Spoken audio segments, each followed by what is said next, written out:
Yeah. Out in the yard where the grass grows wild, CiottiFPV's goggles locked, grinning like a child. Teddy Spaghetti's fur flies and jet wash dreams, yeah. Chasing small whoops like a dog possessed fiend. Eyes on a neon blur, hard in the chase. Big fuzz and prop spin all tangled in place, yeah. Four-legged rebel with a rotor stir tail. In the circus of the sky, they never fail. CiottiFPV, Teddy Spaghetti, dynamic duo kings, barking at the breeze, throttling at top speed, they zooming through hoops, flipping in style. That schnauzer's got throttle and a toothy smile. Yeah, yeah, yeah. Sighties on sticks, Teddy's on paws. Side by side, legends breaking all the laws. Through the kitchen, over couch scale terrain. Backyard mayhem in their flight domain. No ground too sacred, no loop too tight. Fuzz fuel fury ignites the night. When pilot and pup lock eyes on the prize, every whoop they conquer is a fresh cut surprise. Yeah, yo, Saudi behind the sticks, Teddy's leading the pack. Prop guard missiles unleashed, never looking back. No leash, no map, just freestyle mic. They on the dog drone streets every day and night. Said whoops, hitting low, gotta nail the dive. Teddy push throttle up, feel the beast come alive. I see the neon arc, got the sticks locked in, Teddy. Yeah, let's rip this loop, ride the roar of the wind, Teddy. Yep, yeah. CiottiFPV, Teddy Spaghetti, diamond and duo kings, barking at the breeze, throttling at top speed, zooming through hoops, flipping in style. That schnauzer's got throttle and a toothy smile. Teddy Spaghetti, barking at the breeze, throttling at top speed, things zooming through hoops, flipping in style. That schnauzer's got throttle and a toothy smile. Yeah, when you hear that bar cut the rotor hum, you know Ciotti and Teddy's mission's just begun. FPV's fur-faced legends, legends singing loud. Yeah, Teddy Spaghetti and CiottiFPV always proud. Yeah.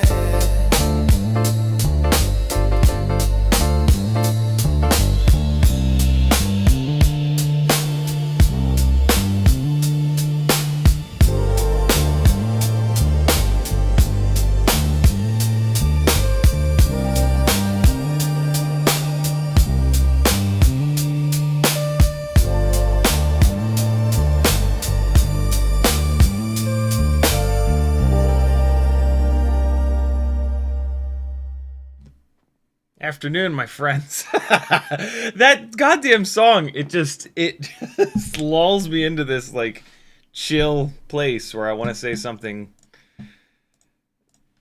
chill. What's up, people? My name's Aaron Ciotti. Everybody calls me Ciotti.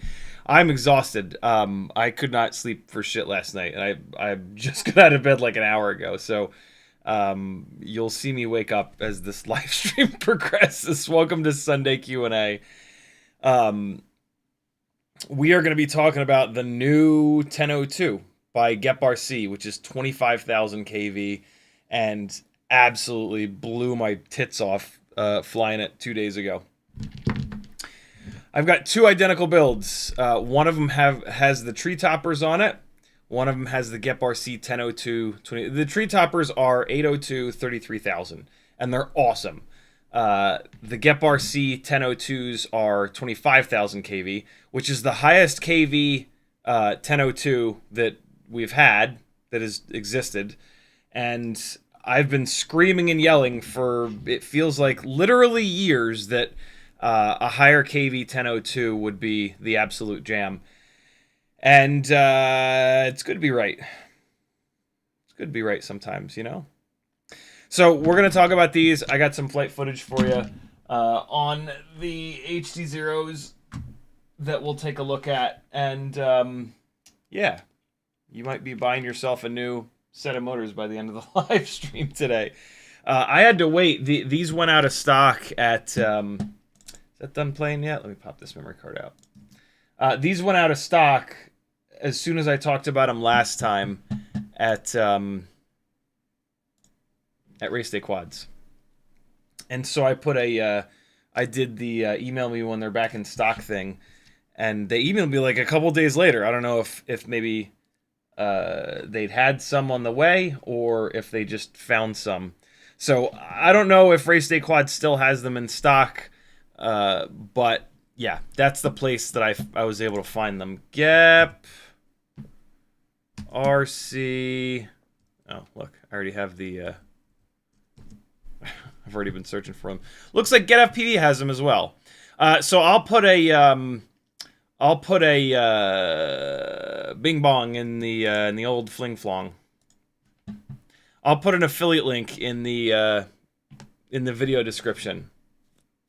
If you're gonna go buy them right now, before I have a chance to do that, just go to CiottiFPV.com. I have affiliate links to both Race Day Quads and GetFPV. As long as you just hit those affiliate, like, it doesn't matter where the affiliate link goes to. It doesn't matter the product that it goes to. All that matters is that you hit it, and so you can change your bookmarks over. Shit, somebody in the chat says they only have 3 at RDQ. Yeah, it looks like they only have 3 at GetFPV as well. That's super annoying. It's not my fault. I ordered an even number of them. I ordered 1 a couple weeks ago, and then we tested it, and then I ordered 3 more. So I've only ordered 4 total, so don't blame this shit on me that they only have 3 in stock. I did not do this. This is on you. This is on one of you. But yeah, we'll look at some flight footage from it. We'll talk about them. If you can't already tell, you okay? I'm pretty impressed by them. So yeah. What's up, Chad? Bad at Drones was first. Schweizer was second. Tamava, FizzPV, Sporny, Siskel, Latrank, Doubles FPV, Matthew Wegner, Douglas Otwell, Andrew Taylor, Impala Bob, Frank Nicholas, Yukon FPV, Flakadelic, Siskel, FizzPV again, Grox. What's up, friends? Grox is in Poland. Nice, dude. Late there, isn't it? FizzPV says, glad it has that effect on you working on the giveaway intro. LOL. Nice. Very cool. All right. Douglas Otwell, you put the comma after CiottiFPV, and unbelievably, YouTube can't handle that. Doug says, any motor recommendations for a 2S 75mm triblade build? I'm going to assume when you say 75mm, you mean 1.6-inch prop. Technically, you could mean 1.8-inch prop, but I'm going to assume. Let's stop calling these tiny whoops 65s and 75s and 85s. Let's call them 1.2-inch, 1.4-inch, 1.6-inch, 1.8-inch, 2-inch, to avoid needing to make those assumptions. But the assumption here is that you want to run 1.6-inch tri-blades. Here's the problem with that. There aren't, well, I guess HQ has the ultralight. I was about to say there aren't any good 1.6-inch tri-blades, but HQ does have that ultralight now, which is good. It's a little bit fragile, but it is good.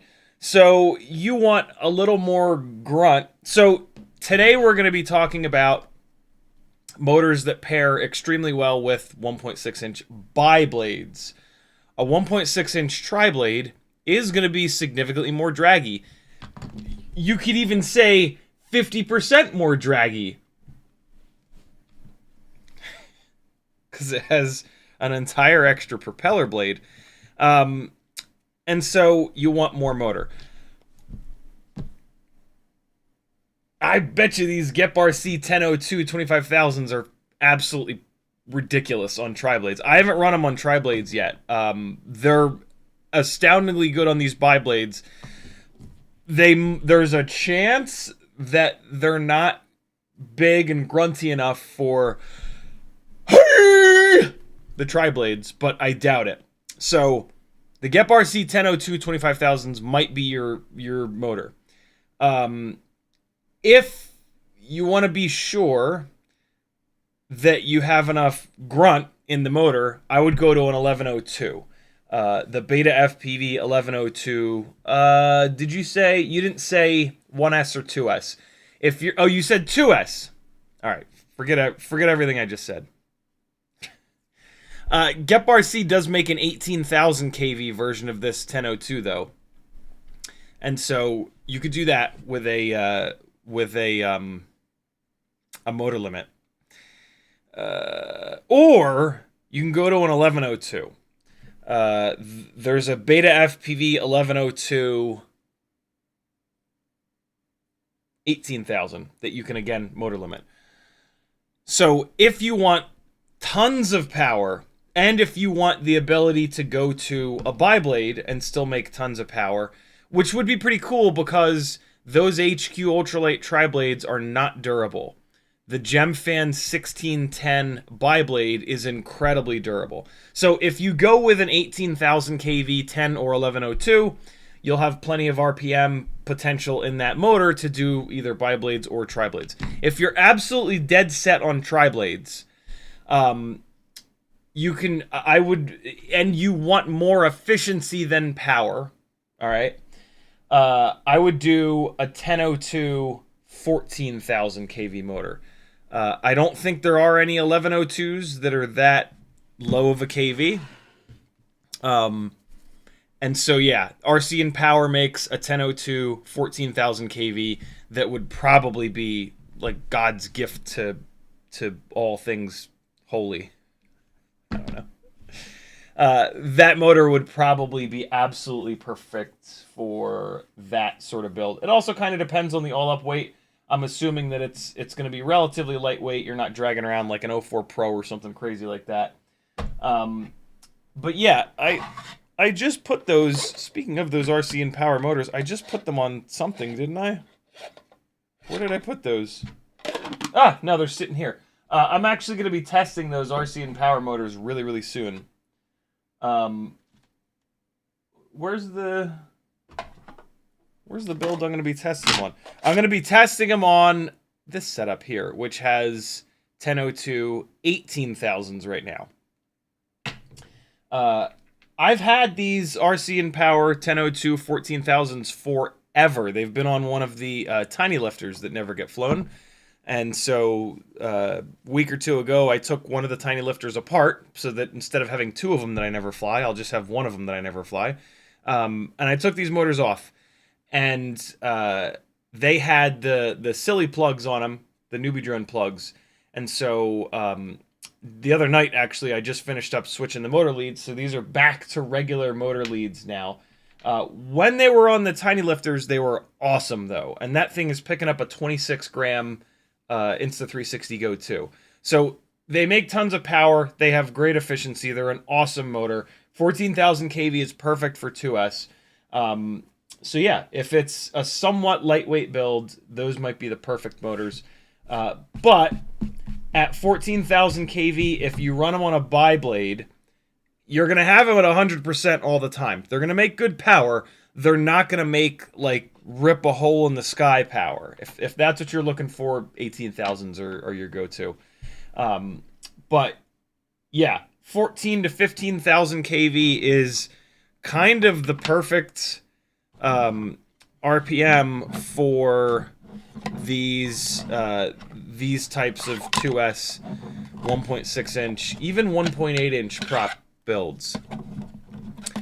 So yeah, you'll dig those RC and Power. I think those RC and Powers are probably the way to go, because even on a bi-blade they'll make good power. I actually on the tiny lifters, they were on bi-blades. They're not setups that I wasn't flying those setups freestyle, right? Those are tiny lifters. I flew them like lifters, and so yeah, with all that extra weight on bi-blades, they didn't have like freestyle power, but they had enough power to fly confidently around with a PID tune that worked, and that says a good amount. So yeah, good question, dude. Really good question. I've figured out something cool from Facebook. I've got a bunch of these M1.7 screws.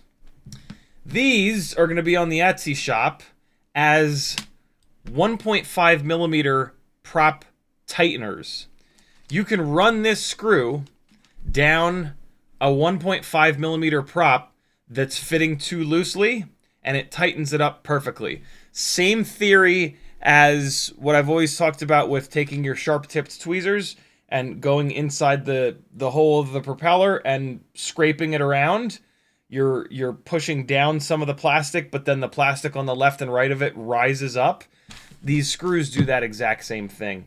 And you're not running the risk of stabbing yourself with ultra-sharp tweezers in the process. So, yeah, cool, super secret new item coming to the Etsy store very soon. If you need one of these, just do an order and throw...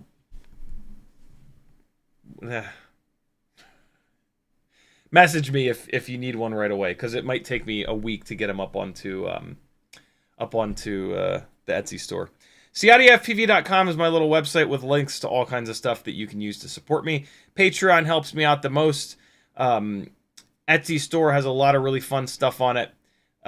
Huge thanks to all the folks that have done Etsy orders recently. You all have some awesome stuff coming to you that you're going to love, and it helps me a ton.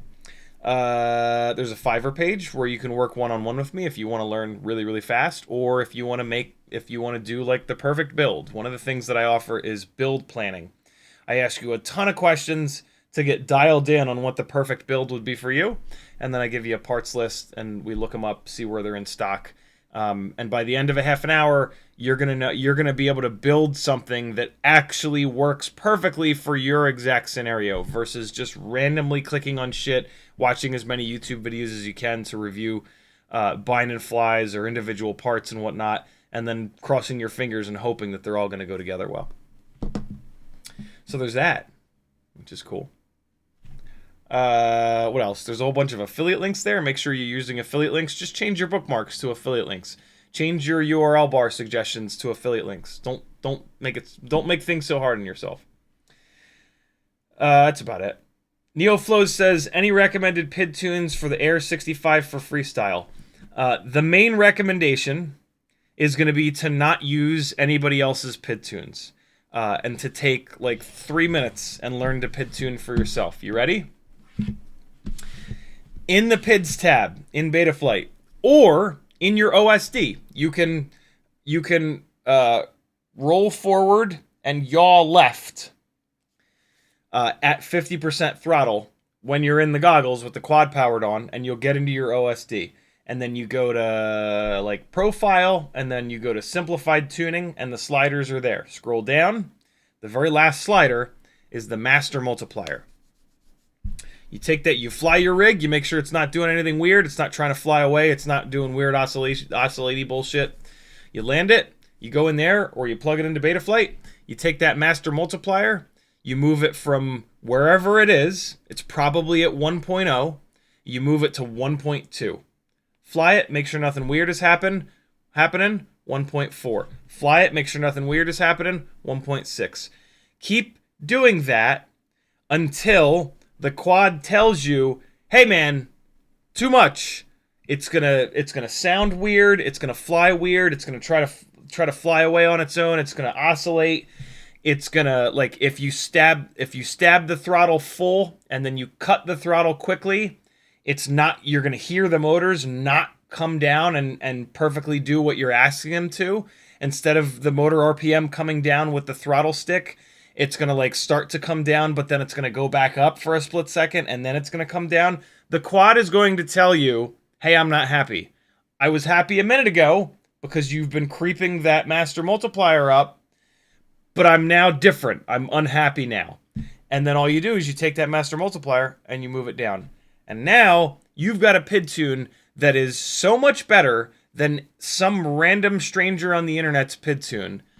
And you know what's going on at this point. You now know how to PID tune. It's like the most simple, brain-dead version of PID tuning, but it's better than thousands of other people have been able to PID tune because they're not willing to go in there and move a slider around. They're like, I'm gonna fuck it all up, and it's gonna catch on fire and burn my house down and eat my children.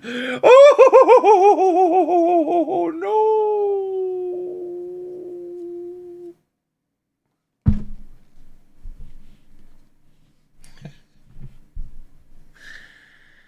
Oh my god. I'm tired. Leave me alone. I had some Snapple, which has some caffeine in it, but I'm exhausted. There you go, brother. If you really want to get, if you want to go next level tuning, you go up to the first slider, the D-gain slider, and you move that from 1.0 up to 1.2. That's going to give your P to D ratio more D. Everybody loves more D. D-gain is what eats prop wash. And so for like cinematic or freestyle flying, D-gain is more important than P and I gain a lot of times. Racing, it's sort of the other way around. And so you can do that first. I would do that first. I would move the D-gain slider up from 1.0 to 1.2. And so now you've got a ratio between the next slider down, the P and I slider, and the D slider. You've got a ratio that looks like this, 1.2 to 1.0, right? You've got more D-gain than P and I gain. At that point, you can just grab that master multiplier and start pushing it up until the quad says, hey, I'm angry, and then you back it off a little bit. And yeah, that's a PID tune that's going to absolutely rock. I've yet to talk to somebody that has done that doesn't go, oh my god, it's so easy and it just works so well. Holy crap, how have I not done this before? This is insane. What is wrong with me? I hate everything. Thank you for opening my eyes to how easy this is and how great this is. And oh my god, let me give you a kiss. Here, take my money. That last part seldom happens, but you never know. Latrank says, have you seen these or tried them? GEPRC SpeedX 1003 14,800s. I want to try them out. 2-inch 2S Mobile 85 naked DJI O4 Pro build. I've never even... Oh, no. Yeah, you know, it's funny you mentioned those right now. Last week, when I went to order the GEPRC 1002 14,000s, 25,000s, when I saw that they were out of stock, I searched them and I found them over on GEPRC's website, and I added them to my cart because I was like, I can't. No, this was actually like 2 weeks ago. I was like, I can't wait. I added them to my cart. I saw what the shipping was going to be. I said, I'm gonna wait. But then I was like, well, what else has GEPRC got? And I stumbled across those 1003s on their website. I was like, oh, and so I added those to my cart. And then I was like, all right, let me give Race Day Quads a couple of days, see if they magically get the 1002 25s back in stock. And they did, so I closed that GEPRC tab. So I know that those exist. It's a super interesting motor. You know, I've got these Flywoo Robo. What are these? 14,800 kV, right? Yeah, I've got these Flywoo Robo 1003 14,800s. So I'm good. These make just ass loads of power. What's really nice about 2S is that, like this rig, for example, and also when this was on the 1103s with the triblades, these 2S setups make so much power that we don't have to go down the rabbit hole testing all of these motors, and they're so efficient. And so you can literally buy, for most of these 2S builds, you can buy the motors that you like the colors of.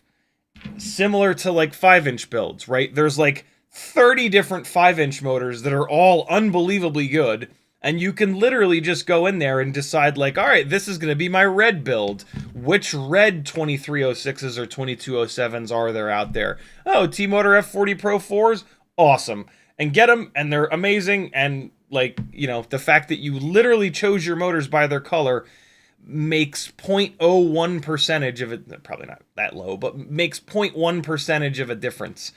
And so now with these 2S builds, you can pretty much do the same thing, because we have loads of power now and we have loads of efficiency.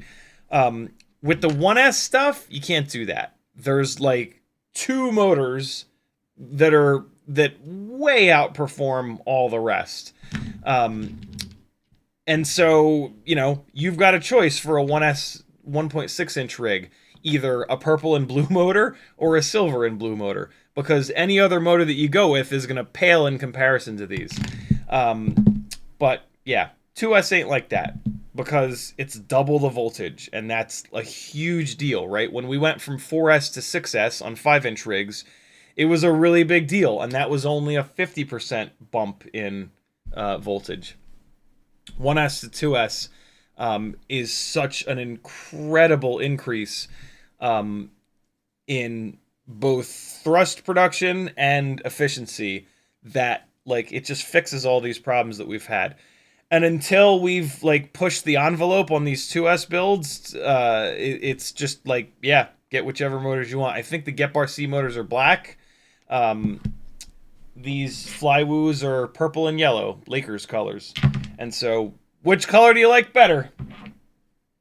Serious. I know that seems completely insane, but it's true. It's true, you know? A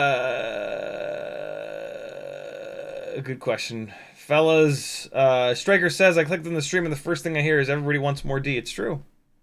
Can't argue with the truth. We haven't talked about the motors yet. Striker, you gotta hang out. Life Behind Bars says, any thoughts on the DamagD Nightwing 0702 33,000 kV race motors on WeBleed? What? How do I not know that exists? Thanks for all the whoop tech. You're certainly welcome. What? What is this? What do you speak of? Why would they have a 33,000 kV 0702?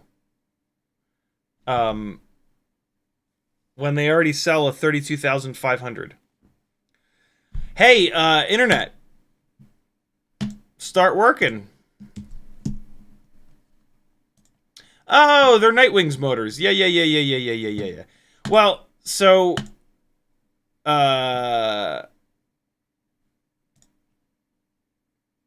okay. So these are VCI motors. Okay. These look like they're made by VCI. That's what I'll say.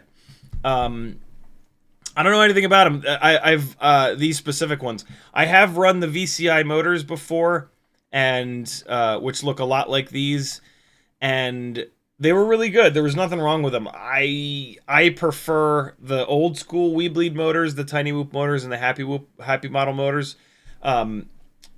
Probably a big part of that is because I'm used to them. I've flown thousands of batteries on those motors. I'm used to the way that they make power. I'm used to where their hover point is. The VCI motors were completely fine. They weren't quite as they didn't seem to be quite as efficient, but I am due to try them out again. So yeah, what I will say is that these motors probably have a much more accurate representation of their kV. So these 33,000 kV motors here are probably going to make shitloads more power than the WeBleed red and black 32,500 kV motors. The old school WeBleed, the Tiny Whoop, and the Happy Model motors are the KV. They measure their KV differently than everyone else, And so when you see like 40,000 kV on the WeBleed motors, those make the same amount of power as like the Newbie Drone 30,000 kV 0702s, the RC and Power 29,000 kV 0702s. This is not going to be like that. So these 33,000s here, I wouldn't be surprised if these are the most powerful tiny whoop motors in existence right now. These here, these are probably on par or well, these are probably a little bit less powerful than the RC and Power 0702 29,000s. These are going to be more of like a runtime kind of motor for racers. But yeah, I'm willing to bet that these are the most powerful 0702s that you can buy. Which might be a little bit much, to be honest. I have tried prototype 702s that were the equivalent of like 50,000 kV in Happy Model world, and there is a point where it's too much, for sure. There is absolutely a point where it's just over the line. And like, sure, you can motor limit them down a little bit, but you're sacrificing a little bit of efficiency there. So yeah, these might be a bit much here, but you better goddamn believe that we're gonna find out. Next time I do a WeBleed order, I'm gonna put a set of these on there because I gotta know. But yeah, that's what I think of these. I didn't connect the dots on the DamagD. This is what threw me off. Nightwing is an awesome guy too. So if he worked on these motors with WeBleed, I have a feeling that they're really good.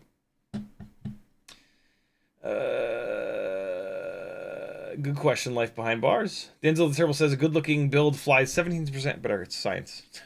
Agreed. Latrank says, GEPRC are cheaper was kind of my logic. Fair enough. They're probably just as good. These GEPRC 1002 25s are awesome. I'm really impressed. Striker says, I've been excited about these things since they came out. 25,000 1002 seems wicked. Have you tried 3.5 by 2.8 yet? I haven't, but I did try the GemFan 3630s, and they're awesome. They are looking like they're going to be way more durable, so they're the props that I'm going to stick with. The HQ 3.5 by 2.8s are probably fine, but durability is the name of the game for 3.5-inch builds for me. And so, yeah, the GemFan 3630s are the way to go, in my opinion, if you can clear that extra 0.1 of an inch. I am going to try those HQ props, but Uriel says, the alarms didn't go off when you went live. What's happening? Conspiracy. We will not be played down.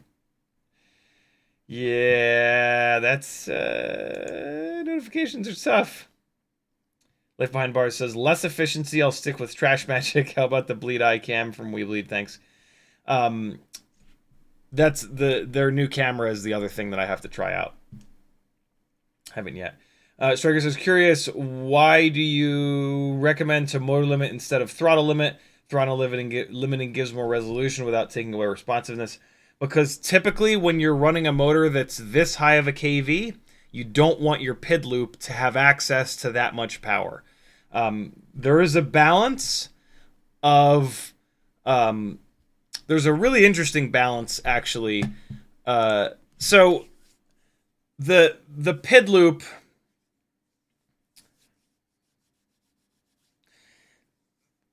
There is something in the CLI called PIDSUM, PIDSUM, and I have not, I've not adjusted PIDSUM in a while. This actually reminds me. PIDSUM is how much power the PID loop is allowed to access. For a while, when Mark Spatz first started talking about PIDSUM, the default setting for PIDSUM is 70%. It might be 80%. It's either 70 or 80%. So by default, the PID loop only has access to 70 or 80% of the total power that the motors can produce. For a while, we were moving that PIDSUM up to 100%, and it was really helping things out. Basically, on like an underpowered build, moving that PIDSUM up really does help. So a couple of years ago, when all these smaller builds were underpowered, it was like a miracle. Well, in the past year and a half, we've had a whole bunch of motors come out that are higher kV and make the appropriate amount of power to get us a good power to weight ratio. And I kind of forgot about PIDSUM. I used to put PIDSUM onto every single build every single time that I set it up, and I just haven't thought about it in a while. And so that's what PIDSUM does. The PID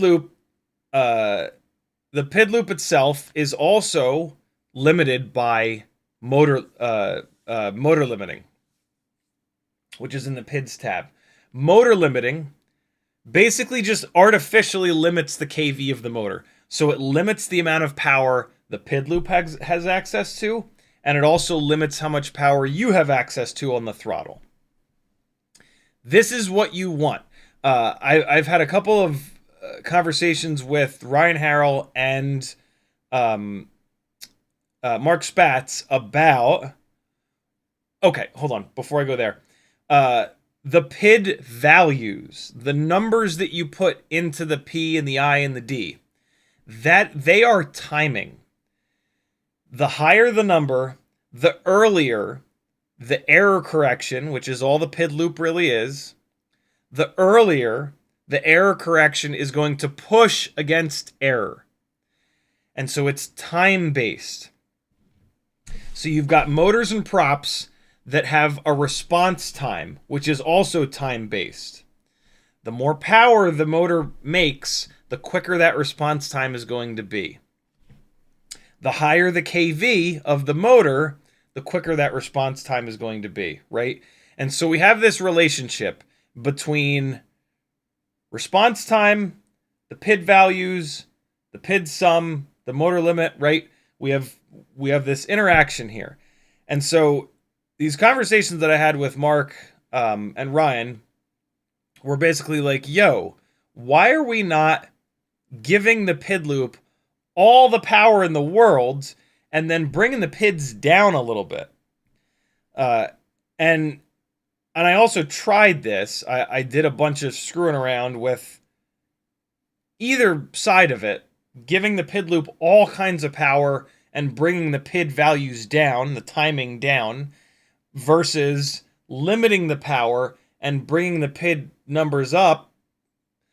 And exactly what Ryan and Mark said was the case, which is that we don't necessarily know the why, but we do know that you want a balance. You don't want all the power in the world, and then to bring the PID numbers down, you don't want the reverse of that. You want to be somewhere in between. And Betaflight is somewhere in between. Having the PIDSUM, regardless of the PIDSUM, actually, the motor and prop combos that we typically settle on are the right ones. And like the PID values roughly at 1.0 on the sliders and maybe up a little bit from there, that is where you want to be. You don't want to have to max your sliders out at 2.0. You don't want to have to pull the sliders down to 0.5. You want the sliders between like 1.0 and maybe 1.5. That's the sweet spot.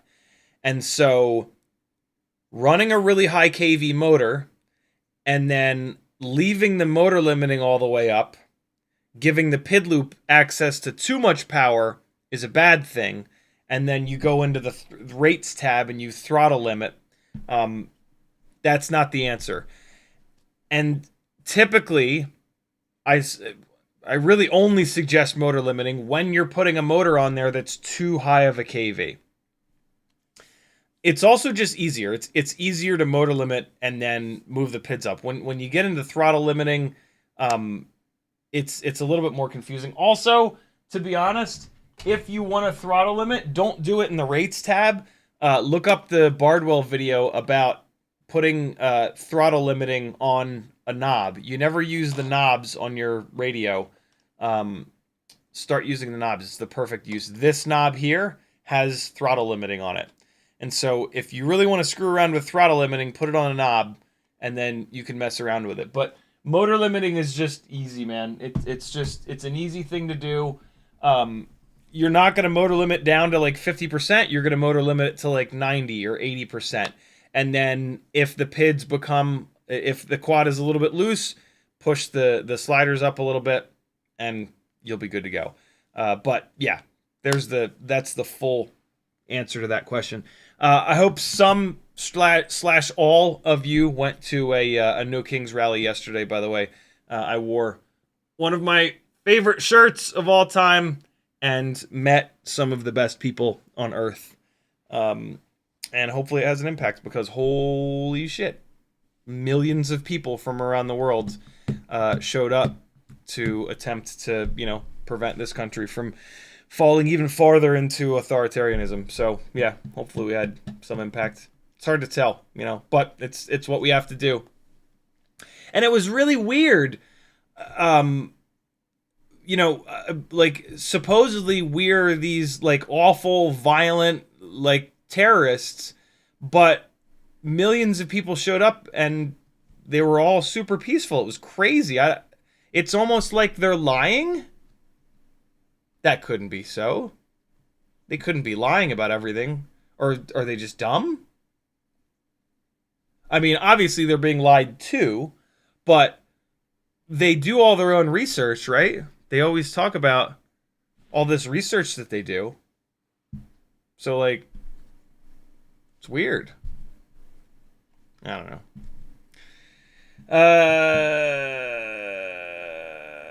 Mike K says, what are your thoughts on the Flylens 85 frame versus the Mobula 8 frame for 2-inch 2S? I think the Flylens 85 is a cinematic setup, right? Yeah, so the Flylens 85, I actually, I might build one of these. Because I actually asked on the Discord the other day, hey, does anybody know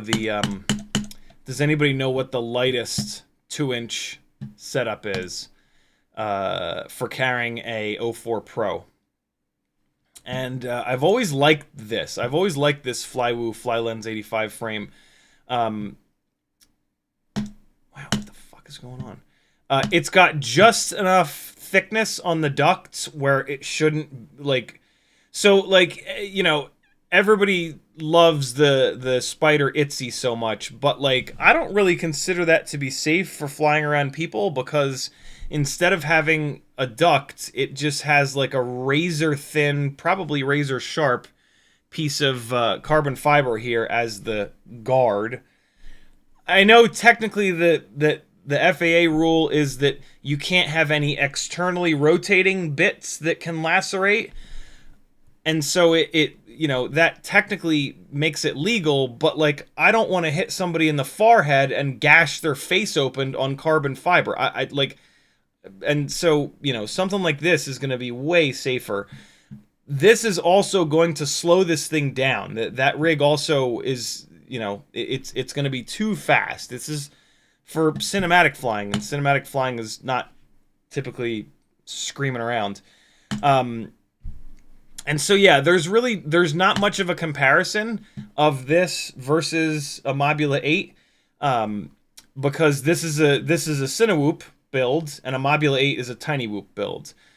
So this is not really crashable. This is something that you're going to fly in a cinematic setting where the plan is to never crash. If you do crash, it'll probably survive because it looks relatively stout, but this is not something that you should ever plan on crashing. versus a tiny whoop build, a Module 8 build, you're basically specifically crash. I mean, you're not specifically crashing that, but that is something that you can crash all the damn time. This is also a pusher setup. So again, with the whole not crashing thing, pusher setups tends to not take off if you do crash them. So again, the Module 8 is a freestyle build. It's full-blown tiny whoop build. This is a full-blown Cinewhoop build. So yeah, that's quite a difference between those two. Ah, shitters. Hold on. I didn't mean to close that tab. There we go. I need to make that thing. What the hell is going on? Not spedtest.net. Spedtest. Come on now. Come on. Jesus. Maybe the internet is slow. Nope. My connection speed is rocket ship. It's the internet itself that is slow. I see. I see how it is. There you go. Good question. Toxic FPV says, which 702 motors were you referring to when you said the two best for 65mm? There is no best. There's just different. But my favorites are the WeBleed 0702, 32,500 and 40,000. But there's loads of 702 motors that are really, really good. Those two just happen to be my favorites. FizzPV says, is the Wandering Whoop set up that way? Didn't get to do the rally, but did work a benefit show at St. Jude's Children's Hospital. Very cool. Is the Wandering Whoop set up that way? You talking about with like the motor limiting? I don't think it's motor limited. I think the Wandering Whoop is at 100%. I don't know where the PIDSUM is. Man, I haven't thought about PIDSUM in a hot minute. It used to really work well. But man, that's back when the motors were really low kV and these tiny whoops really flew like ass. I can't believe that I've completely forgotten about. I used to be talking about PIDSUM on every effing live stream. I'm gonna check a couple of these builds to see what the PIDSUM is at. Sporny says the ITZY has extra proc guards you can put on. That's pretty cool. I like that. Uriel says Dalai Lama said only answer to insult is silence. Well, until those insults start ruining millions of people's lives, then, you know, we got to start punching Nazis. Latrank says, I don't like the way the VTX sits under the quad on that fly lens. Yeah, I don't like it either, but isn't that all of them? I think a Module 8 with naked O4 seems better. I'm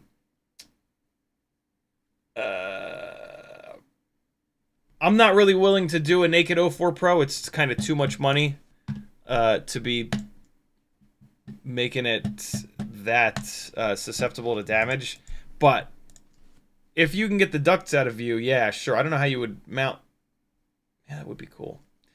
To take a look, we're going to type get space PIDSUM.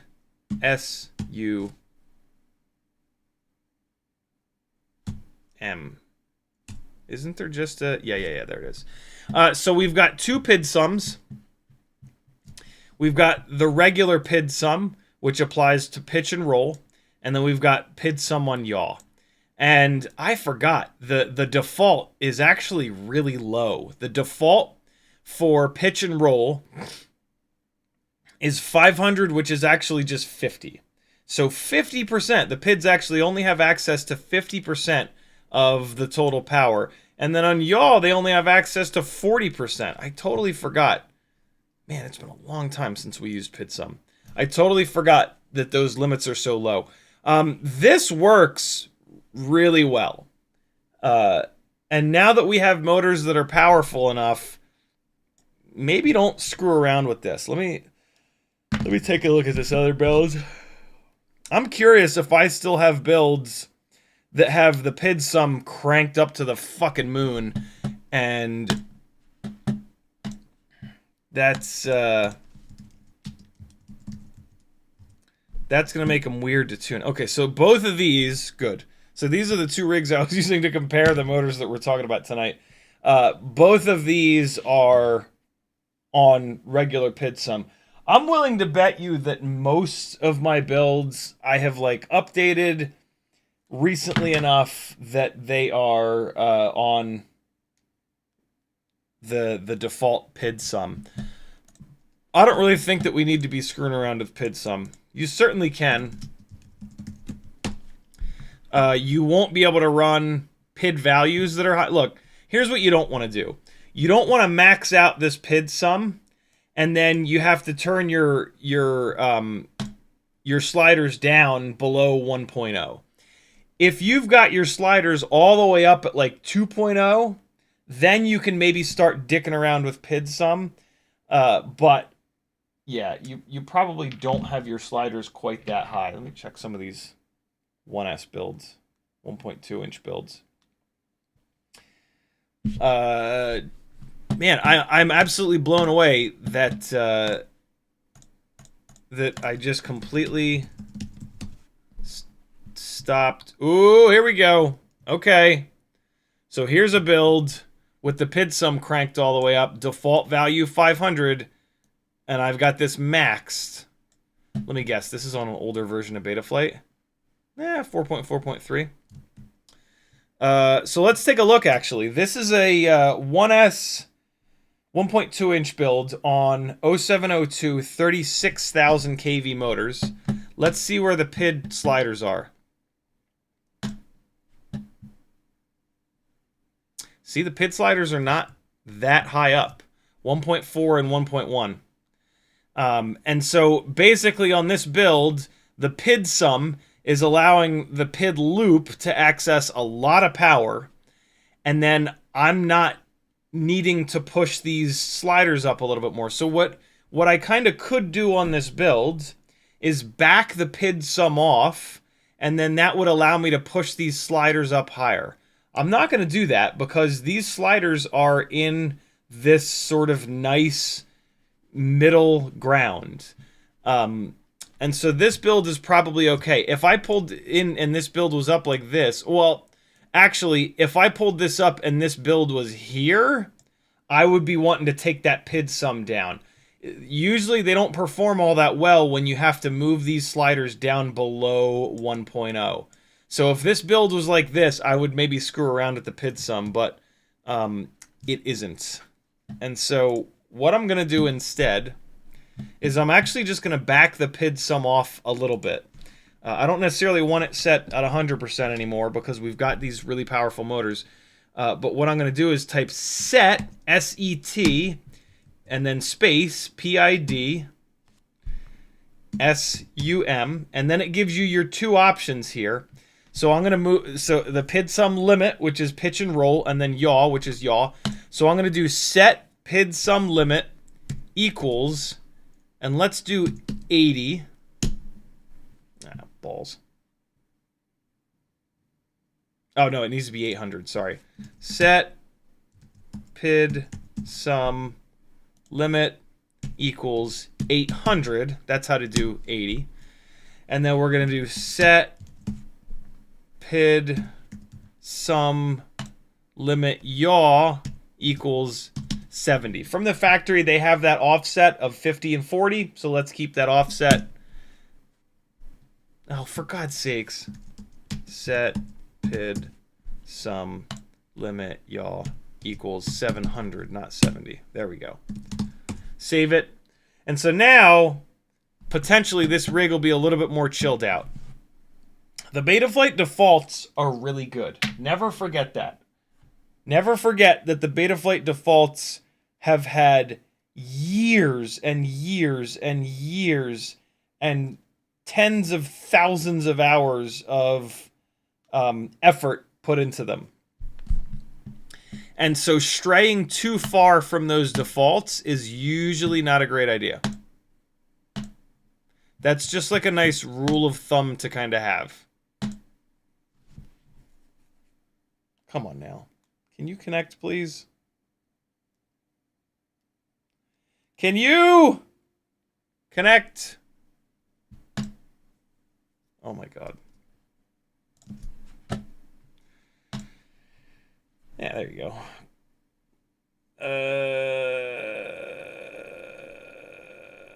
Mike K says, I have a fly lens 8504 Lite that friend the AIO. I was debating putting the motors on a WeBleed frame with an X12 or keeping the fly lens 85 frame with an X12. I think that's an easy decision. If you want a Cinewhoop, keep it on the fly lens setup. If you want a Freestyle tiny whoop, move it over.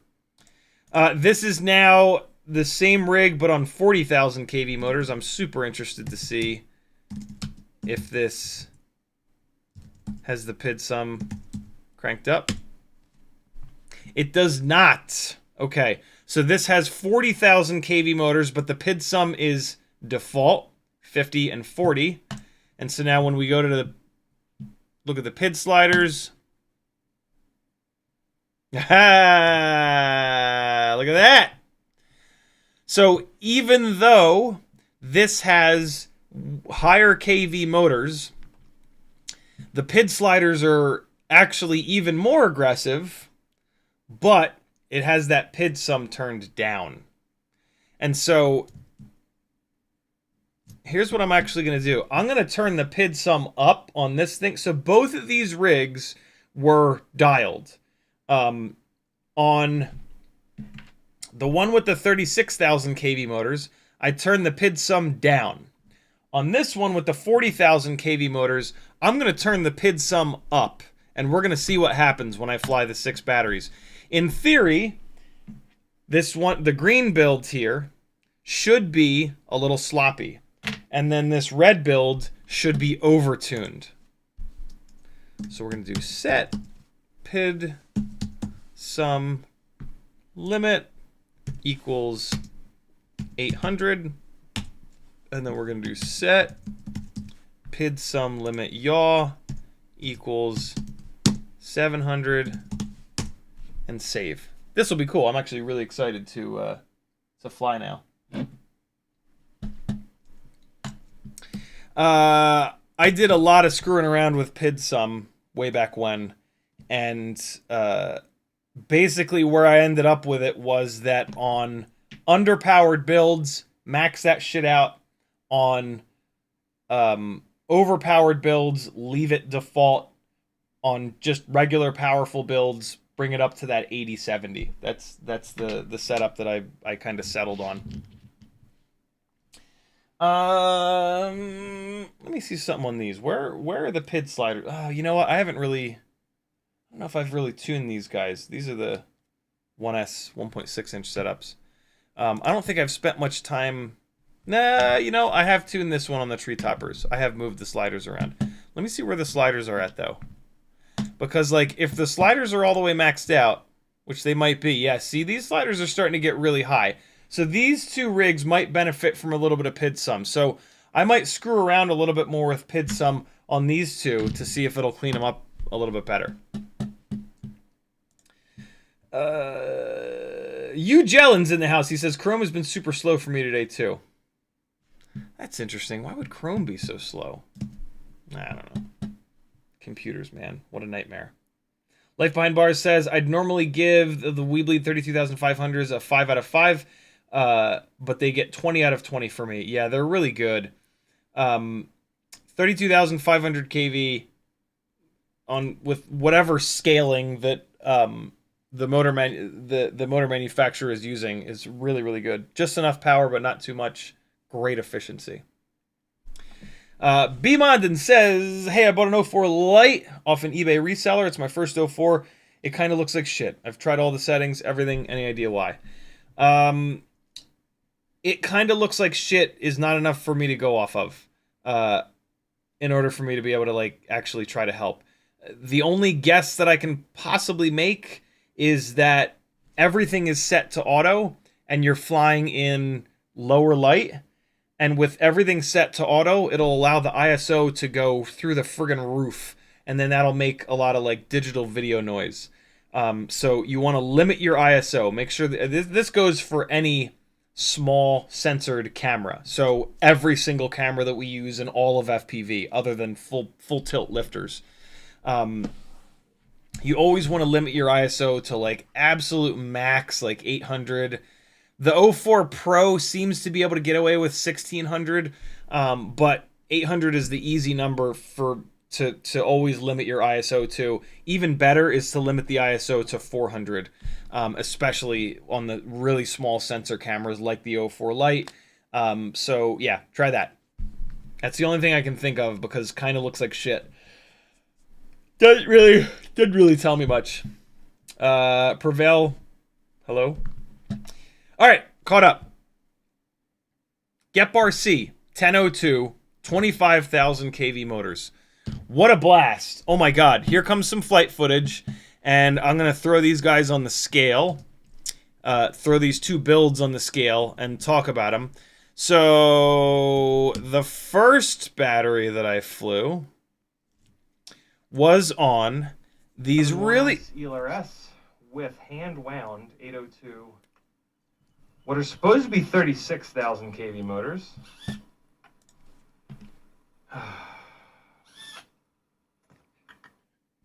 The full FPV experience right there. The motors are spinning the wrong direction. This first battery you're about to watch is hand wound 0802 RS. All right, these are Kill the volume here.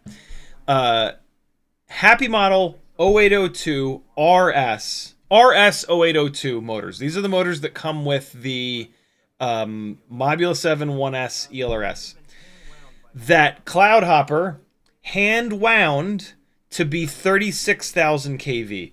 When I tested them, they were giving me the RPM that the Imoptera Tiny Whoop 0802 33,000 kV motors produced. These were the best of the 802s for these 1.6 inch prop 1S builds for a while. And as you can see, they fly okay. They don't fly bad.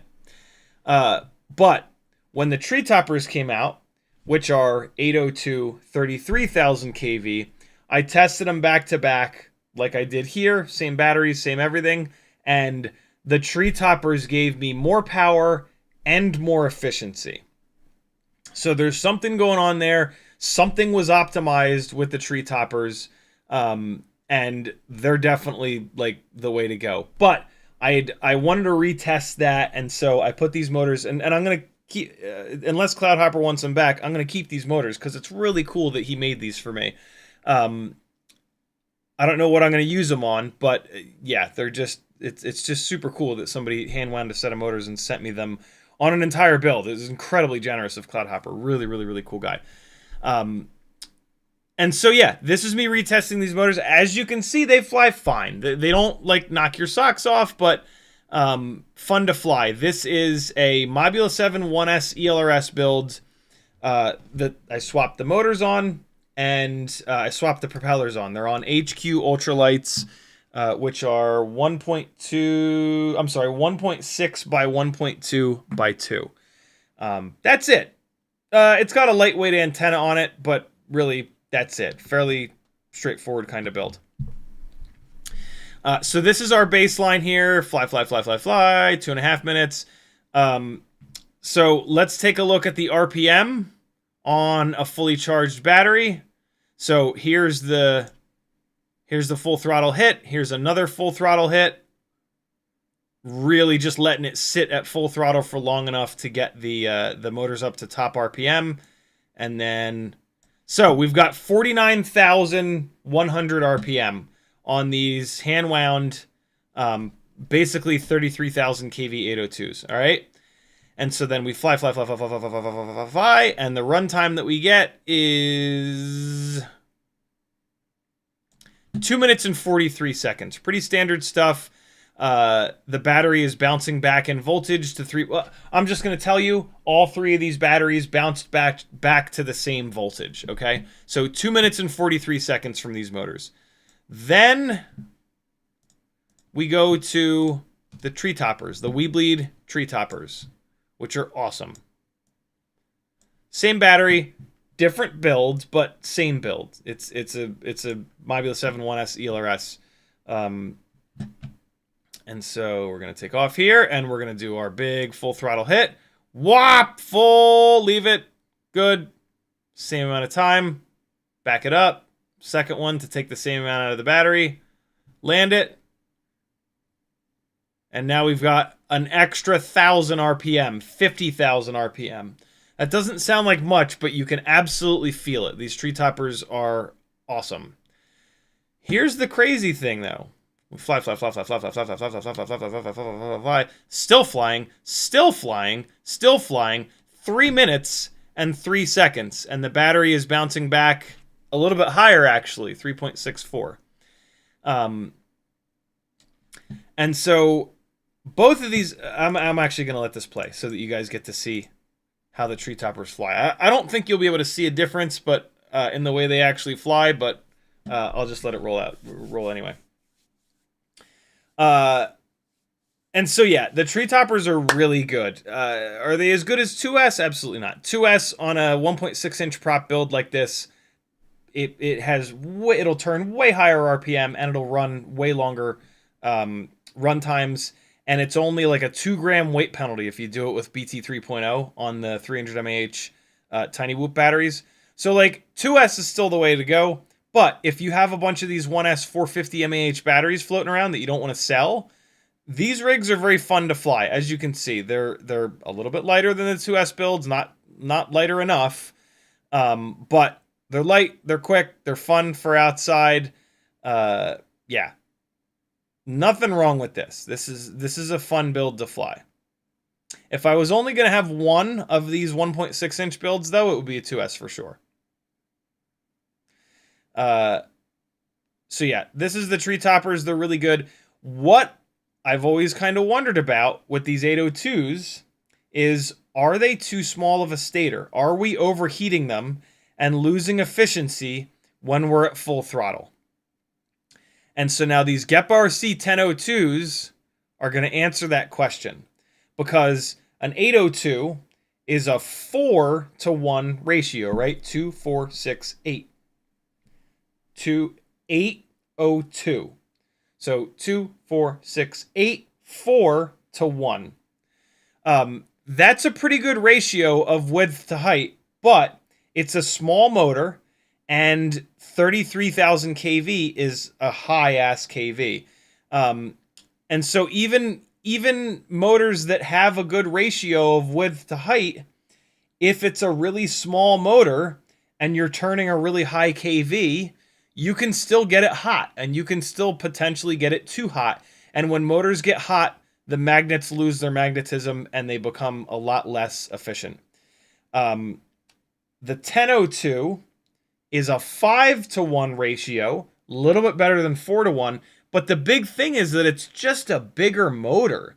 It is just and you can think of motors as a heat sink. It is a bigger heat sink. And so it should not, and it's also not as crazy high of a kV. Like with the 802s,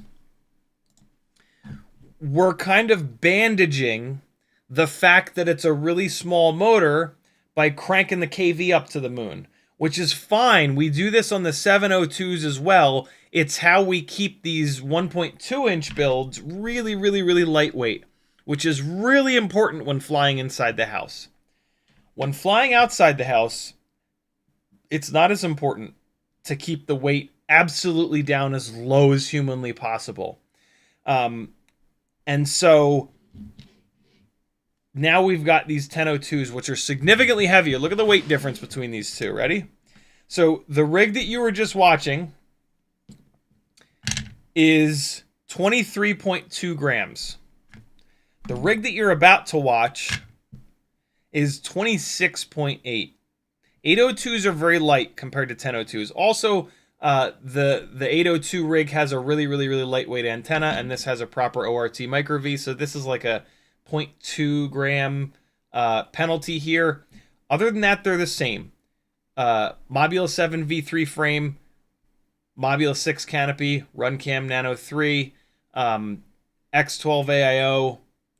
So the majority of the weight difference here is, well, the battery leads are a little bit different, but that's maybe only 0.1 of a gram. The weight difference here is the motors. Check this out. This is now the GEPRC 1002 25,000 kV motors. Let me actually turn this up. These were nutty on the thrust stand. Hold on. Big full throttle That blast. should be max RPM. Let's see what they did. It's not really a thrust stand, but it's a thrust test that I do at the bench. 51,000. So we've got even more power than the Treetoppers and even more response time, it feels like. But the question's going to be runtime. All this extra power. Man, the response time feels great. It's not that much extra power. It is noticeable. It is absolutely noticeable. And this isn't even on triblades. This is still on biblades. This is still on HQ HQ 1.6 by 1.2 by 2 biblades, right? And so there's also something really important here. It's that we just turned 1,500 more RPM on a 25,000 kV motor versus a 33,000 kV motor. And that really plays into, that perfectly shows you how on smaller motors you can crank the kV to the moon to offset the fact that they don't make a lot of power, but there is a limit. And it feels like the Treetoppers are absolutely at that limit. And that's actually really important. The Treetopper build is a lot lighter weight. So if you want almost the same amount of power, but a significantly lighter build, get the Treetoppers. They are a great motor, a fantastic motor. If you want a little bit more power, but then you're going to fly outside like this, where the weight doesn't matter as much, these GEPRC motors are awesome. You're going to get a little bit better response time. You're going to get a little bit more consistency because they're going to stay cooler because they're a bigger motor. They're a bigger heat sink. You can kind of see, though, I am crashing a little bit more in these really tight little spots here. I'm sure that I could get used to it. I've flown a lot of batteries on the Treetopper setup. This is the first battery I've flown on this 1002 setup. So I would probably get used to it, but still, it is heavier for sure. There's no questioning that. But wait till you see this efficiency. We're already at 2 minutes and 30 seconds, and the battery was just sitting in that cruise at like 3.54. There is, I think, the very first low battery warning, stabbing full throttle at 2 minutes and 40 seconds. Get it back up in the air here. And just keep fucking flying, yo. Neither one of these motors, you can't go wrong with either one of these motors. There is definitely a difference between them. The 1002 is, I think for most people, the better option. Even though it's giving me these low battery warnings, you're going to see the battery bounce back up. So 3 minutes and 23 seconds and more power. That is a surefire sign that, and so there you can see the battery bouncing back up to 3.63. So more power and more runtime, just like when we went to 2S, right? This is a sign that you've fixed overheating issues, but you also have enough kV. And so we're super lucky right now. We've got kind of like the best of both worlds. We've got the slightly heavier setup that performs a little bit better, but then we've got like a really optimized lighter weight setup with the Treetoppers. And so that is like super, super, super cool. I'm not going to say that like these GEPRC 1002 25,000s are the best 1.6 inch prop 1S motor. They're the best for some people. The Treetoppers are the best for some other people. What do you want? Do you want as light as possible and still really good performance? Or do you want a little bit more weight and a little bit better performance? Because that's exactly what these two are. The rig on the 1002s has a couple things that are a little bit heavier. That are, you know, this could get, if I switch the antennas and I switch the battery lead, this would get even better runtime. But still, the runtime is totally fine on both of these. And so, like, you know, the easy button here is if you want a 1.6 inch prop build that you're going to fly like inside and outside, Treetoppers. If it's going to be primarily outside, GEPRC 1002 25,000s. Really impressive motor. And it really makes me wonder what a 1002 28,000 or 30,000 kV would do. I can pretty much tell you what it would do. Is that it would have a little bit more power, but a little bit less runtime. So it would have even more power than the Treetopper setup, but it would have the same runtime, I'll betcha, as the Treetopper setup. This is kind of perfect that we've got these two options. I'm really impressed by the GEPRC 1002 25s, and it's nice to know that yeah, I was right that the 1002s can very easily handle more kV. There was always this question mark of like, is nobody making a higher kV 1002 because the runtime goes to shit? And that certainly is not the case here. This runtime is great, right? 3.5 minutes from a 1S 450, like that's awesome. Railing around outside, right, up and down the street, chasing cars, full throttle up over the trees, dives, all that shit. So yeah, dude, if you can get a hold of these GEPRC 1002 25s, they are damn good. Nothing wrong with the Treetoppers, but if you want to blast around outside. Also, here's the other difference. 802, smaller can motor. This is going to be better for short bursts of full throttle. The GEPRC 1002s are going to be better for sustained throttle. Because they're bigger, because they're wider, because they're going to stay cooler,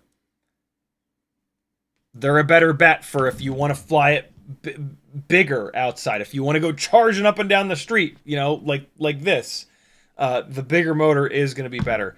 But man, it's nice that we've got both of these options. I don't really know which one I like better, to be honest with you. I think maybe the GEPRC motor, because for me, I only fly these outside. I never fly these inside. And so the lighter weight motors, they don't really benefit me quite as much. That front garden area is pretty kind of tight and technical. But I didn't necessarily... The GEPRC motors did not feel... Because of the better response time, they did not feel like they were limiting me in any way in that little garden area. So, yeah, I don't know. Very subtle differences between the two. I don't think you can go wrong with either. And to be honest, I don't think most people would be able to really tell a difference between the two of them. But there is a difference, for sure. But, yeah, they're both absolutely awesome. Christian Motka says, do we have a Batwing mount for the O4 Lite? Yep, it's on, you can buy it from me to support me over on my Etsy store, which is linked on CiottiFPV.com, or you can just download it on the 3D printing text channel, which is one of the text channels that's open to everybody. Or something like it that would work with a 1.8 inch or 2 inch frame. No, nothing like it for the bigger frames. There's no mounting provisions on those bigger frames that we can really take advantage of. Prevail says, are you going to get any different Micro V colors, specifically purple? Interested. I have the red up on my Etsy store. I have the reds available. I have the blues and the yellows available. When I did the order for these, ORT did not give me the option of purple. So purple might be a Tiny Whoop specific color. I hope not. I hope the next time I do an ORT antenna order, I can get some of the purples. I have to order a lot of these antennas at a time. So buy them, damn it. You should buy them anyway, because the length that I get, the 46 millimeter length that I get, is the length that you want. And the little bit of extra shrink wrap here is also something that you want to make the antenna damn near indestructible. So buy them from me. Admittedly, I'm kind of heartbroken that when I did the order I didn't get some purple, because I love me some purple. Kevin Sumner says orange. Danzilla and I might be interested. That's on ORT. You know, I doubt that they'll do orange, because I know that they don't do tons of... It's a little weird that they did yellow. Yellow seems to be not a super popular color. I would think that orange would be more popular than yellow, but what do I know? Whatever colors they have, I will order. The next time I order ORTs, I will get 10 of every single color that they do. So, yeah. Uriel says, good job, pressure them. All right. Hold on. I'll send a quick message. It's easy to do. I'm just going to say, any chance of orange? I'm going to look them up on Instagram by typing in old radio transmission, which is the coolest name ever. That's what ORT stands for. Any chance of orange in the future? Also, is purple a tinywhoop.com specific color, or can I order some of that color? Cool. All right. Ask them. I planted the seed, friends. It's important in life to plant seeds. Meyer CR says, been a while since on chat. Sent you a PayPal for your DJI O4 fund. Dude, thank you so much. Very, very cool. Let me get this... Let me get my email pulled up here real quick. Get in there. Holy shit on a shingle. Craig Meyer with a $115 PayPal. God damn, dude. He says, really enjoy your positive energy and support for good causes. Please put this towards your your DJI O4 Pro fund. Dude, super generous, man. Thank you so much. Craig, of course, doing a PayPal so that YouTube doesn't take 30%. Much appreciated there. And now you get to see an old man do math. I don't have to do math. He did the math for me. There it is, friends. So next order I place somewhere that has O4 Pros in stock, I will grab one to put onto a freestyle build. I don't know what that freestyle build is going to be yet. I have not seen... a freestyle frame that I really like that's going to get everything out of view. It's probably going to be a quad mulla. I do have an extra quad mulla Siren F3. I bought 2 of them so that I would have an entire set of extra parts. But it looks like the top and bottom plates are strong enough. And I also bought some extra arms, so it looks like I can actually build that second quad mulla F3 Siren. Or maybe I'll pull apart the existing, not pull apart, but I'll pull the O3. No, I won't do that, because I have that naked O3 in there. Well, I could move that naked O3 over into the Grinderino, but I like the weight that the Grinderino is at. Yeah, I don't know what I'll do. I don't know what frame to put the O4 Pro into, but I'm dying to know what an O4 Pro in a freestyle build is like. The Grinderino has everything in view, top plate in view, props, loads of propeller in view. And so I'm not going to put it in there. I'll figure it out. Dude, thank you so much, Craig. Incredibly generous. Was there... God, it is unbelievable to me that Spotify is $20 a month, and they're such an evil group of shits. I thought there was another shout-out that I wanted to give. Hang on one second. Yes, Nyafu, welcome to the Gangly Gang. Thank you so much for joining the Patreon. Ben Olson, thank you as well. Welcome to the gangliest of all the gangs. I think those were the two. Were those the two? I'm trying to be better about this, friends. You deserve shout-outs for supporting me. And you all eventually get your shout-outs, but my email is such a goddamn mess that it tends to get buried. Nope, look at that. I'm caught up. Anybody else that wants a shout-out before my email buries your... buries yours, hurry up and join the Patreon right now. You'll get your shout-out. You can join for as little as $3 a month, which is only 10 cents a day. You can't tell me that this isn't worth 10 cents a day.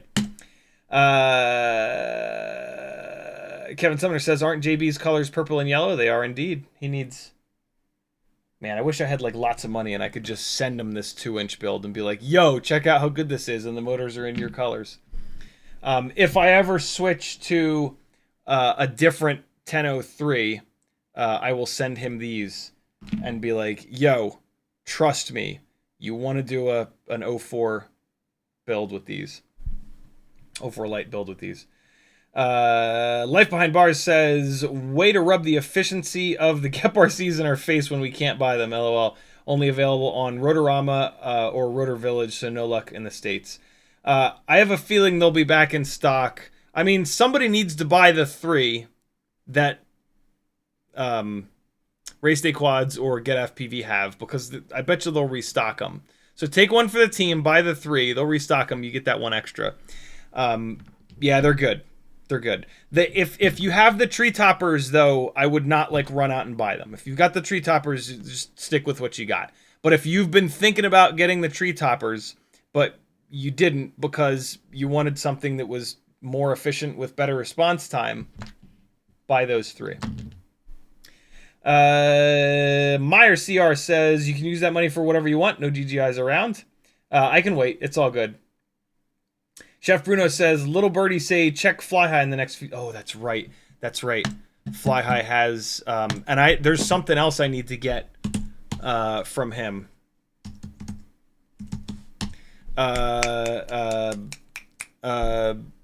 Radio Master receivers. Yep. Good call. Good call. I'm gonna leave a tab opened with Fly High's website open. Let me see if it is Chrome being slow. Hold on, because I just tried to load that website and it took forever.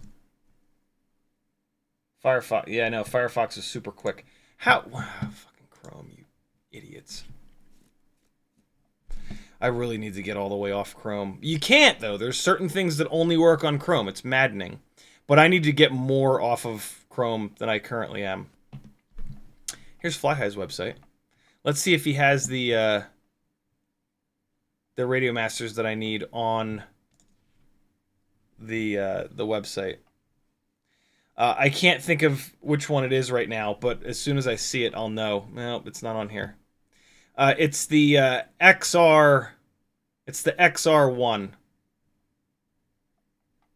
He doesn't have them on the website, but I talked to him and he said he has. I don't know if he said he has them on the way. Is it XR? Hold on, maybe he just doesn't have it in the, not RX. XR1. Hey, wait. Nah, no. It is XR, yeah. So he has the XR2. Yeah, so it is the XR1. I hope he still has them. I hope he didn't sell all of them. Cool. Let's fly a few batteries.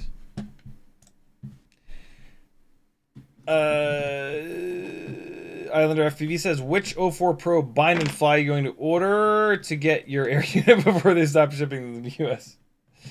I know, right? What's really annoying is that I have a dead O4 Pro VTX, and DJI is not accepting repairs from the US anymore. So that sucks. A giant bag of dicks. It does work, but the SD card slot in it doesn't work. And so, like, what the hell good is it? You can't record any onboard DVR. I guess I'll just keep it, and like, if at some point I build a rig that I want to have O4 as just an FPV camera in, I'll use it for that, right? Like a rig where I'm going to carry around a GoPro Hero 12 or something like that. But like, if I'm going to do that, I'm going to want to not just use it as an O4 FPV camera. I'm gonna want to do stuff like run it in 120 frames a second and then run the GoPro on top in 60 frames a second, so that I've got video of both 60 frames or even 30 frames from the GoPro. And so you can take that 30 frames and get massive motion blur, and then you've got the onboard 120 frames for slowing down to 25% speed. So like, yeah, I need to try to figure out how to get it fixed. Super annoying because it did that right out of the box, but I bought it a long time ago and I don't even remember where I bought it from, so I can't really send it back. Big shitter. I moved the PIDSUM up on this. Let's see if it tries to fly away. And then this is the one that I moved the PIDSUM down on. We'll see what that thing is all about. But this should be the most obvious in terms of the effect that PIDSUM has. Jeff Bruno says he's starting to carry Whoop stuff too. Nice. Yura says, call me out as a mother so everybody knows it's okay. Giddybot says, with the jump scare, I'm Ben.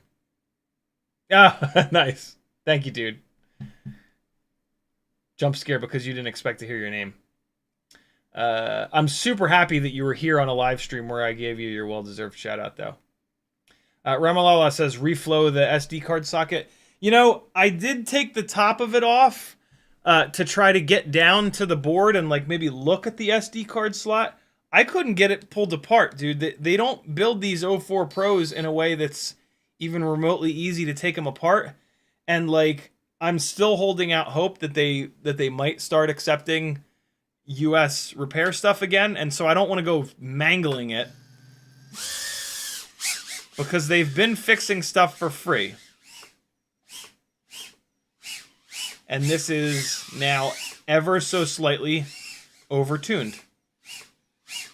So when I stab the throttle, I want you to listen.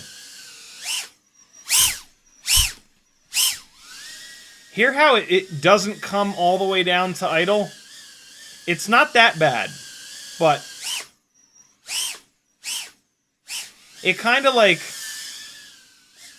yeah, there's just a little bit of noise there, and that's what happens when you're ever so slightly overtuned. Let's check the prop wash performance. Oh, okay. Let's crash it into the drum set instead.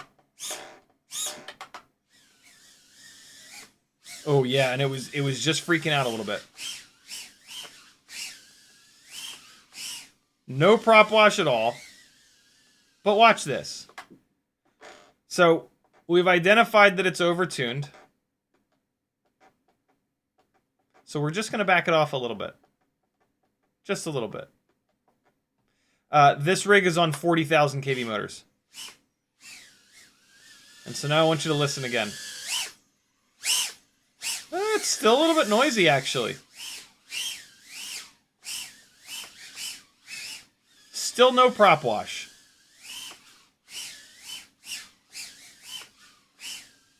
A little tiny bit.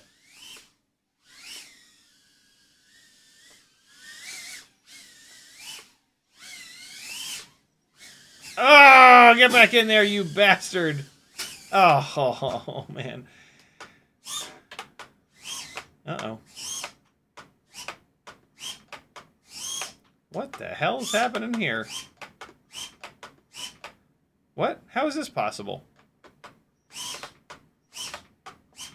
What is happening right now?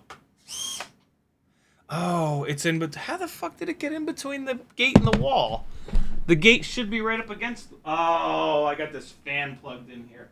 I've been opening this window because it's been nice and cool out. And with the fan plugged in, I can't get this...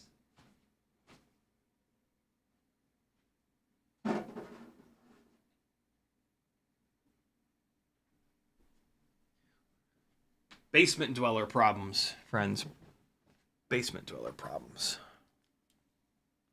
Here we go. Whoa, it's getting hot. Oh my god, why? Why is this my life? And it's stuck. Oh my god, are you fucking kidding me right now? Ugh.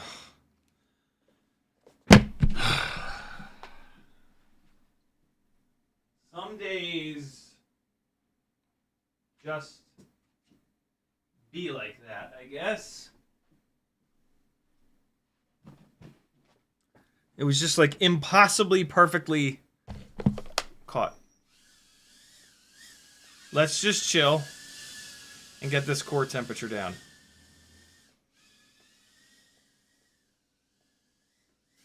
Fuck you! Why can't you fly normal?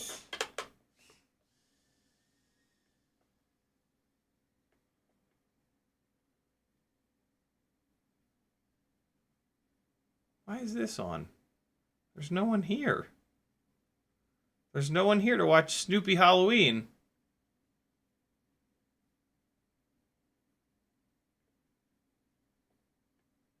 There's Teddy Spaghetti Wardo. Let's bring it back.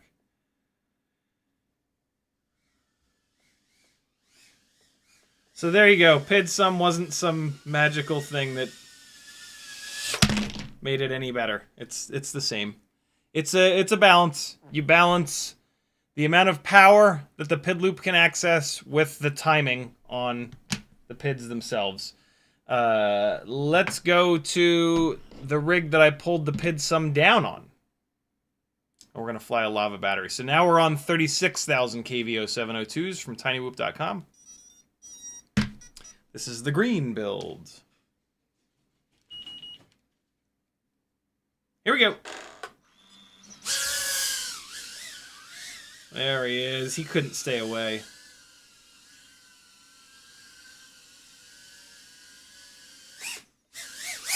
So this should now be...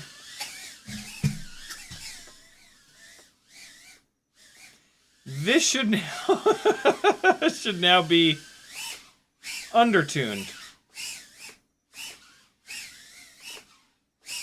Little tiny bit of prop wash there, but not bad at all.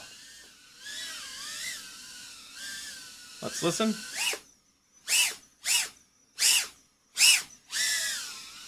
Nice and clean.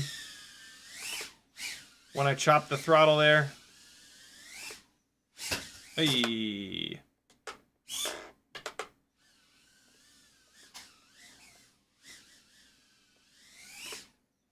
Oh. Come on now. Yeah, today ain't a good day. Not a good day of flying so far. Come on now. Are you kidding me? What? Even when you're flying like shit, you just gotta do it. You gotta put the time in. You're still learning something. Oh my god. I don't know what I learned there.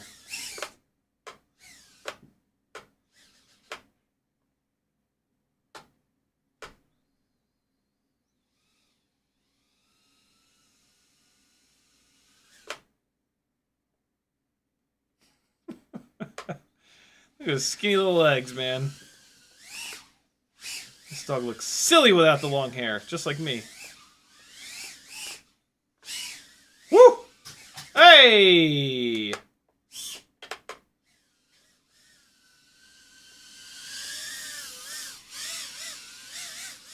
Oh my god, I can't do anything right now. Apparently I don't have emerald on a switch set up on this because I couldn't get it unstuck from there. Oh my god, what am I doing?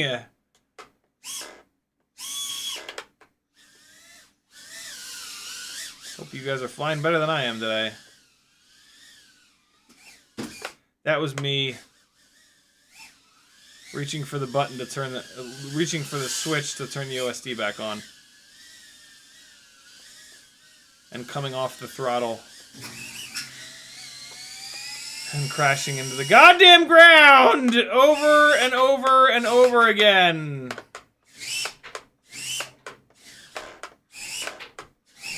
I will not give up. I will do this until the end of the live stream if I have to. I can see myself.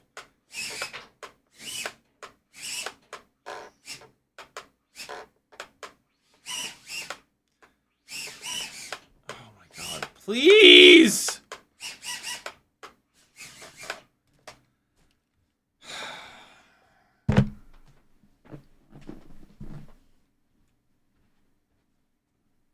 Some days, eh? How could it have possibly gotten into that spot? How? So here on this guy, who was tuned sort of to the limit, since I turned the PIDSUM down, I can crank this thing up a little bit. And now it'll be a little bit closer. Yep. Now it is almost over-tuned. Oh my god, really? I can't even do that? And so there you go. There's your PIDSUM comparison. Not like a super obvious comparison. Like, I usually try to do stuff that you can easily see and hear on the stream, like really drastically push the tune.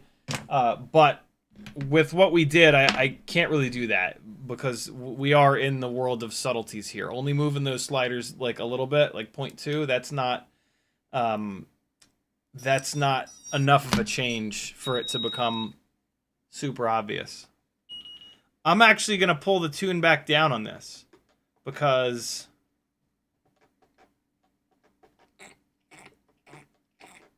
I'd rather have something that's undertuned than overtuned.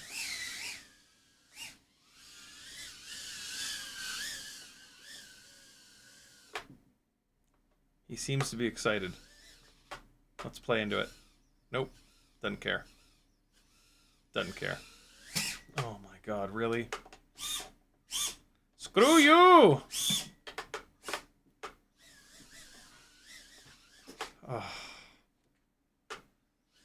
Oh, why is it like this?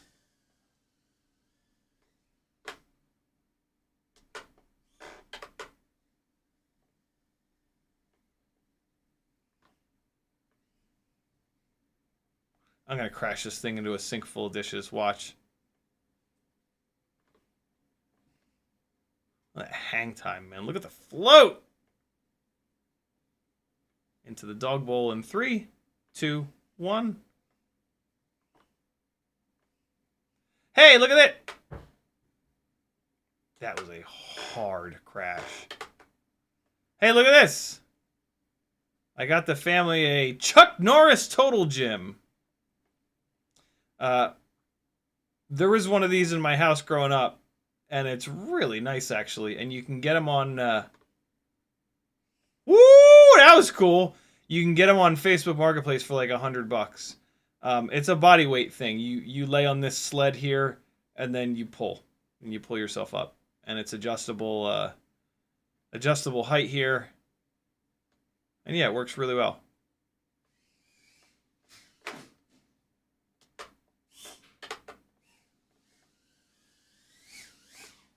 I hurt my back already. A little bit. Alright, I'm done. This is not gonna work here anymore anyway.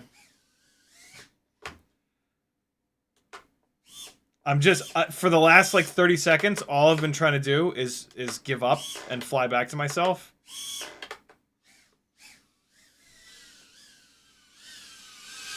because I'm just over it right now. I'm good. I'm all right. It's 4:55. It's fine. This is your reminder that, you know, I suck too. We all suck. Whoo! That was rough. Some days are like that, man. Just mash through it. And, try to have fun. It's hard when you're obviously, like, flying really bad compared to, like, how you normally fly. It's really difficult. Because it's fun to fly good, you know? But it's just some days, you know? You get shit sleep, you get no sleep, you get sleep where you're upside down.